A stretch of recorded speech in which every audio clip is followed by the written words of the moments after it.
عالیه. بالاخره اومدیم خونه خودمون، مگه نه؟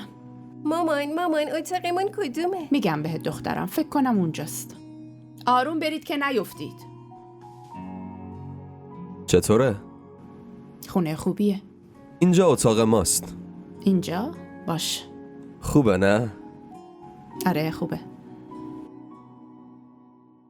چی شد؟ آخ، چیز خاصی نیست.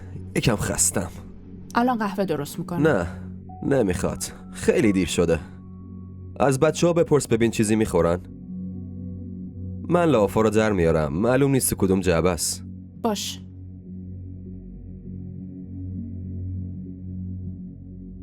انگار یکی داره صدا میکنه. وایسا، بهتره بریم طبقه بالا ببینیم اونجا چیه.